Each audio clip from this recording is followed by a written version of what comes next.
Hi అండి. Welcome back to my channel Rohini vlogs. First time కనుక మన ఛానల్ చూస్తే ఛానల్ సబ్స్క్రైబ్ చేయండి. ఈరోజు వీడియో ఏంటంటే పొటాటోతో చిప్స్. మనం బయట కొనకుండా ఇంట్లోనే ఈజీగా పొటాటోస్తో చిప్స్ చేసుకోవచ్చు. ఇలా కానీ చేసి ఉంచుకుంటే కనుక సంవత్సరం పాటు నిలవ ఉంటుంది. ఒక్కరోజు అయితే కష్టపడితే సంవత్సరం పాటు మనం తినచ్చు. ఈజీగా అయితే ఇంట్లో చేసుకోవచ్చు. ఎలా చేయాలన్నది ఈ వీడియోలో చూద్దాము. పిల్లలకి ఎంతో ఇష్టమైన సమ్మర్లోని పిల్లలు ఇంటి దగ్గరే ఉంటారు కదా ఖాళీగాని, వాళ్ళు తినడానికైతే ఈజీగా చేసుకోవడానికి పొటాటోస్తో చిప్స్ అయితే చేశాను. పిల్లలకి పొటాటో చిప్స్ అంటే బాగా ఇష్టం కదా. ఈ పొటాటో చిప్స్ ఒక్కసారి కానీ చేసుకుని ఉంచుకుంటే సంవత్సరం పాటు నిలవ అయితే ఉంటాయి.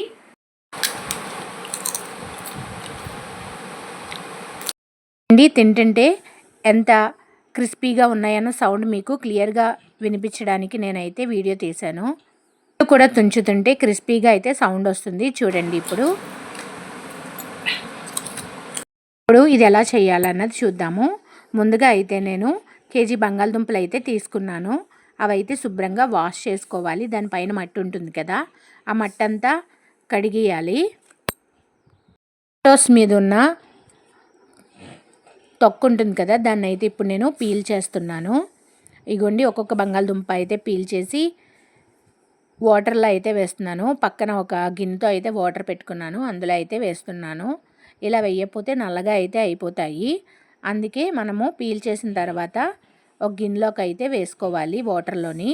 ఇలా మొత్తం అన్నీ అయితే పీల్ చేస్తున్నాను. అన్ని బంగాళదుంపని పీల్ చేసిన తర్వాత వాటర్లో వేసాం కదా, ఒకసారి అయితే మొత్తం అంతా కడగాలి. ఇలా కడిగిన తర్వాత మన ఇంట్లో ఇలాగా కోరీది ఉంటుంది కదా, క్యారెట్ కోరీది, దాని పక్కన ఇటువంటిది అయితే ఉంటుంది. దాంతో అయితే జాగ్రత్తగా అయితే కొయ్యాలి.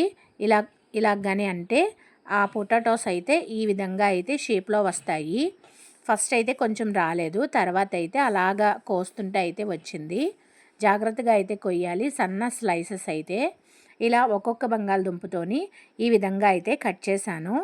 ఇలా మొత్తం అన్నీ అయితే కట్ చేయడం అయితే అయ్యింది. జాగ్రత్తగా కట్ చేయండి, ఎందుకంటే వేలైతే కోసుకుంటుంది. ఆల్రెడీ నా చేతులు అయితే రెండిట్ల దగ్గర అయితే కోసుకున్నాయి. ఇలా మొత్తం అన్నీ కోసిన తర్వాత అయితే 2-3 సార్లు వాష్ చేయాలి. చూడండి ఆ బంగాళదుంప కట్ చేసిన వాటర్ చూసారా, బ్లాక్గా ఉంది కదా, అదైతే వైట్గా వచ్చేంత వరకు 3-4 సార్లు అయితే కడగండి. అయితే ఈ వాటర్ని అయితే వంపేస్తున్నాను. చూడండి చాలా బ్లాక్గా ఉంది కదా. అయితే 2-3 సార్లు వాష్ చేసుకోవాలి, వైట్ కలర్లో వాటర్ వచ్చేంత వరకు. తర్వాత ఒక గిన్నె పెట్టుకొని బంగాళదుంపలు ఉడికించడానికి వాటర్ అయితే పొయ్యి మీద అయితే పెట్టాలి. ఇలా వాటర్ పొయ్యి మీద పెట్టిన తర్వాత 1 స్పూను సాల్ట్ అయితే వేయాలి. ఇదిగోండి ఇప్పుడైతే నేను సాల్ట్ అయితే వేస్తున్నాను. ఎక్కువైతే వేయకండి, ఎందుకంటే ఉప్పగా ఉంటే మళ్ళీ బాగోవు కదా. ఇలాగా వాటర్ మరుగుతూ ఉంటుంది. బంగాళదుంపలన్నీ కడిగేసాం కదా, ఇప్పుడు అందులో ఉన్న వాటర్ అంతా తీసేసి ఒక జాలి గిన్నెలో అయితే ఉంచుకోవాలి, వాటర్ లేకుండా. ఇప్పుడైతే వాటర్ అయితే మరుగుతుంది. ఇలా మరిగినప్పుడు ఈ బంగాళదుంపలను అయితే వాటిల్లో అయితే వేయాలి. ఇలా మరుగుతున్నాయి కదా వాటర్, ఇప్పుడైతే ఆ బంగాళదుంపలన్నీ అందులో వేసి వాటర్ మరిగిన తర్వాత ఒక ఉడుకు వచ్చేంత వరకు ఉడికించాలి. ఇప్పుడైతే అవి ఉడుకుతున్నాయి. ఒకసారి అయితే పైకి కిందికి మొత్తం అంతా అయితే కలుపుతున్నాను. వాటర్లో ఇవన్నీ అయితే ఉడుకుతున్నాయి కదా, ఇదంతా మరొకసారి కలిపేసి చూసుకోవాలి. ఒకసారి బంగాళదుంప ఇలా అంటే చిదగాలి, అలా అయితే ఉడికినట్టు. చూడండి ఇప్పుడైతే ఉడికాయి కాబట్టి ఇవన్నీ ఒక జాలి గిన్నె ఉంటుంది కదా, ఆ జాలి గిన్నెలో అయితే వేస్తున్నాను. అన్నీ అయితే ఒక గిన్నెలోకి వేసిన తర్వాత అందులో ఉన్న వాటర్ ఇంకా కొంచెం ఉంటుంది కదా, దాన్ని అయితే వాటర్ ఏమీ లేకుండా వంచాలి. మొత్తం అంతా అయితే కిందకు వచ్చేయాలి. ఇప్పుడు వీటిని మేడ మీద తీసుకెళ్ళి ఎండలో అయితే ఎండబెట్టాలి. ఇప్పుడైతే పైకి తీసుకెళ్ళి ఒక కాటన్ క్లాత్ అయితే వేశాను. ఒక్కొక్కటి అయితే ఈ విధంగా దగ్గర వేసేస్తే కనుక అంటికిపోతాయి. ఇలా ఒక్కొక్కటి పేర్చుకుంటే త్వరగా అయితే ఎండిపోతాయి. గట్టిగా ఎండ కాస్తే 1 రోజులో అయితే ఎండిపోతుంది. నెక్స్ట్ డే మార్నింగ్ 1 గంట ఉంచితే మొత్తానికి అయితే ఇవి ఎండిపోతాయి. నేనైతే ముందు రోజు మేడ మీద తీసుకెళ్ళి పెట్టాను. ఇవైతే 1 రోజులో అయితే ఎండిపోయాయి. నెక్స్ట్ డే కూడా మళ్ళీ మార్నింగ్ మేడ మీద తీసుకెళ్ళి పెడితే చక్కగా అన్నీ అయితే ఎండిపోయాయి. పోయిన తర్వాత ఈ పొటాటో చిప్స్ అయితే ఈ విధంగా అయితే ఉంటాయి. చక్కగా అయితే 2 రోజుల్లో ఇవి ఎండిపోయాయి. ఇవి ఒక డబ్బాలో వేసుకుని ఉంచుకుంటే కనుక ఎక్కువ రోజులైతే నిలవ ఉంటాయి. ఎలా వస్తాయా అన్నది నేను కొంచెమే చేశాను, ఎక్కువైతే చేయలేదు. చాలా బాగా వచ్చాయి. ఇప్పుడు వీటిని అయితే ఒక డబ్బాలో అయితే స్టోర్ చేసుకుంటున్నాను. చక్కగా ఈ విధంగా ఉంచుకుంటే కనుక ఎక్కువ రోజులైతే నిలవ ఉంటాయి. ఇప్పుడు వీటిని అయితే వేయించుకుందాము. ఆయిల్ పెట్టాను, ఆయిల్ ఇప్పుడైతే ఆయిల్ పెట్టాను. ఆయిల్ అయితే కాగుతుంది. ఇప్పుడు వేపుకుందాము.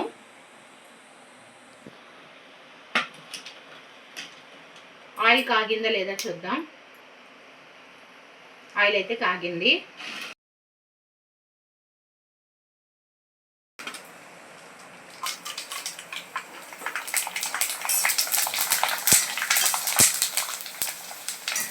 ఈజీగా అయితే ఇలా వేగిపోతాయి. మనం బయట అయితే కొనుక్కోకర్లేదు. క్రిస్పీగా అయితే వేగుతాయి.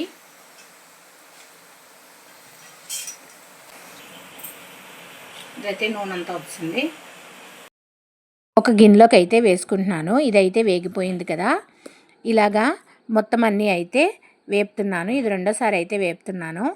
ఇలాగా క్రిస్పీగా అయితే వేగుతున్నాయి. వేసిన 2 నిమిషాలు అయితే ఇవన్నీ వేగిపోతున్నాయి. చాలా ఈజీ ప్రాసెస్. ఎలా వస్తాయి ఏంటో అనుకున్నాను, చాలా బాగా వచ్చాయి.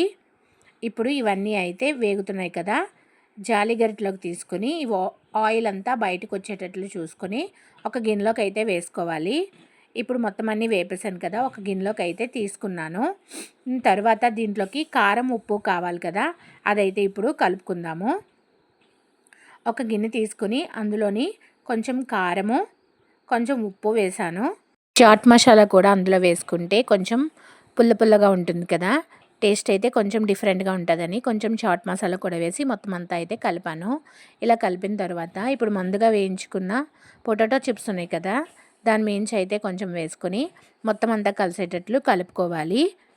ఇలాగా కలుపుకుంటే కనుక మొత్తం అన్నిటికీ అయితే కారం ఉప్పు బాగా కలుస్తుంది. ఇలా కలిపిన తర్వాత టేస్ట్ అయితే చూద్దాము.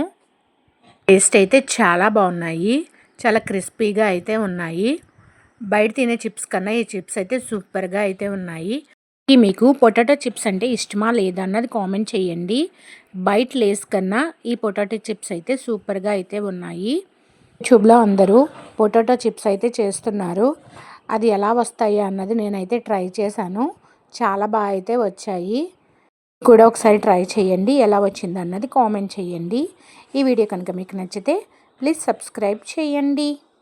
పొటాటో చిప్స్ అయితే అయిపోయాయి, మళ్ళీ అయితే చెయ్యాలి.